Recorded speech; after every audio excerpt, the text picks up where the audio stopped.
तो स्टूडेंट, आज प्रणोद तथा दाब के बारे में पढ़ते हैं। किसी वस्तु की सतह के लंबवत लगने वाले बल को ही प्रणोद कहा जाता है।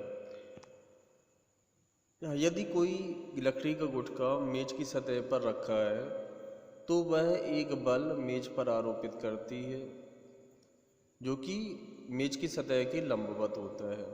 दाब बराबर होता है प्रणोद बटे क्षेत्रफल। प्रति एकांक क्षेत्रफल पर लगने वाले बल को ही प्रणोद कहा जाता है। दाब क्षेत्रफल के व्युत्क्रमानुपाती होता है, अर्थात क्षेत्रफल का मान बढ़ाने पर दाब घटता है और क्षेत्रफल का मान कम करने पर दाब का मान अधिक हो जाता है।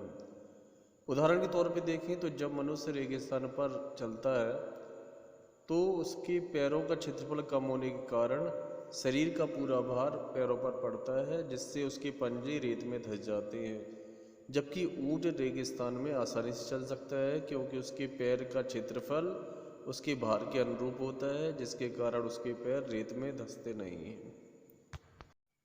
अब बात करते हैं मुक्त पतन की।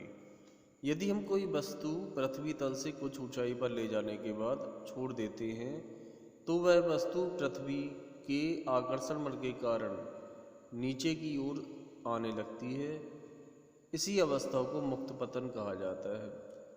यदि हम किसी पत्थर को ऊपर फेंकते हैं तो वह एक निश्चित ऊंचाई प्राप्त करने के बाद गिरना प्रारंभ कर देता है, क्योंकि पृथ्वी प्रत्येक वस्तु को अपने केंद्र की ओर आकर्षित करती है, तो वह वस्तु भी ऊंचाई पर पहुंचने के बाद मुक्त पतन के स्वरूप नीचे की ओर गिरने लगती है।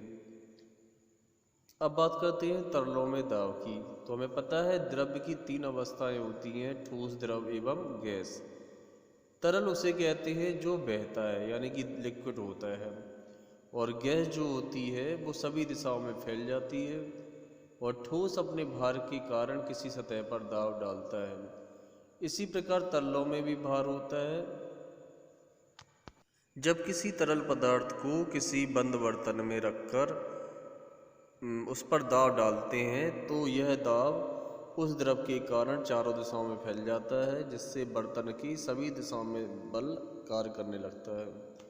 अब बात करते हैं उत्प्लावकता।